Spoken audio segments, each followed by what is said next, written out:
Sorry from 17 once again. This is my Metro Last Light Ranger Hardcore difficulty video walkthrough. We're on chapter 20, this is Quarantine, and unfortunately I had to trim all the titties out. So we didn't see Artyom getting it down with that sniper bitch who left us for dead earlier on in the game, who then just received, the ploughing of her life, because this is the future. There's barely anything to do except for die and survive, so probably having really good sex, or at least I like to think so. And this level is 5 minutes worth of simple stuff. You're just going to be following through. There's a bunch of exposition, there's lots to listen to. There's an achievement for collecting some bullets. Nobody's going to struggle on this mission, and I don't really know why there's nothing to it. It'd be interesting if there were. Somehow I'd missed something. There was a subterranean area where you could kill a secret boss or something, but there isn't. First-person shooters just don't have any depth these days at all. And that's not to say that this doesn't have, bits of depth, and it's not a bad game, because I think this is a great game, but we've got to this point now where shooters are so rigid and linear in what they're supposed to be and what they're designed to be, that none really do anything differently. Like, when was the last first-person shooter that you played that really gives you that much choice or options, except for things like a Far Cry or a Fallout, the places where they give you a wider area and you can kind of take it on in the way that you want. And that's the reason that those games do so well, because we like the first-person mechanics, we're just not the biggest fan of this constant roller coaster of where it wants us to go.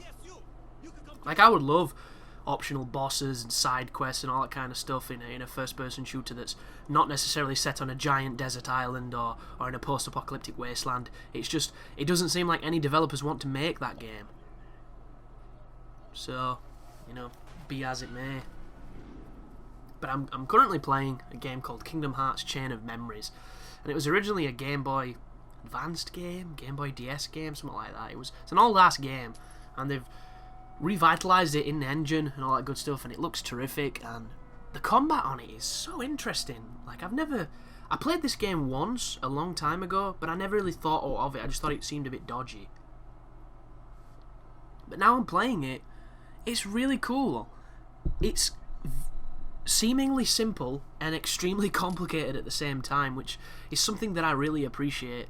Like, there are moments where I'm just kind of looking at these cards and thinking, what the fuck am I doing? And that, to me, is a good thing, because I love a mechanic that baffles me at first, and then a couple of hours later I understand it better, and then I can come back and be so much better at the game.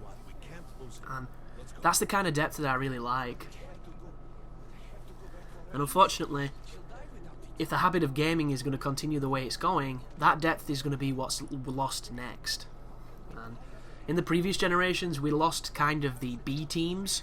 We lost the middle ground of game design, where games came out that weren't necessarily great, or big teams, or big budgets, but every so often you got a gem from it, and for the majority they were all pretty bad. And nowadays we've kind of lost that area, that region of games. They've just been passed away, because now games are so expensive that they're all really, really high end, or really, really, really fucking bad. There's not that middle area so much anymore. And I think the next thing to go is just going to be depth. Because games have changed. They always change. It's a progressive medium. And they're getting simpler and simpler and simpler. We're getting better and better technology that should be capable of doing more and grander things, yet everything's getting simpler and smaller and more linear. It just seems backwards to me. And I'll always bring it back to the same example, which is Final Fantasy. Like, Final Fantasy's had so much ambition, so much things to do, so much bullshit, so much everything, silly things, awesome things. And now they've got this fantastic technology. They don't have any of that. It's a linear map. It's like point A to point B. There's hardly any side quests. There's hardly any bloody side bosses. There's hardly anything. It's all just like fucking play it for 15 or 20 hours and you'll get to the Arcalite Steppe or whatever it's called, and then you can run around like an idiot doing what you should have been doing the entire game. And it amazes me. And like 13.2 I think was a big improvement, because it brought back a lot of things that I like about Final Fantasies, and it also had some characters that I thought were cool, and I liked it a lot. And then there's all these extra ones coming out, like this Final Fantasy, is it 15? I think it's called.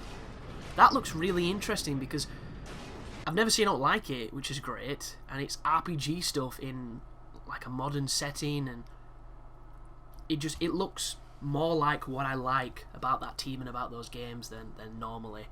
And then there's things like, you know, Lightning Returns or Versus Lightning or whatever title they want to give it, and they're calling it the Dark Souls of RPGs, which, if you're going to throw that word around, you better make something fucking good. But thanks for watching, guys. Nobody probably needed this video, but it's there anyway, and you take care now.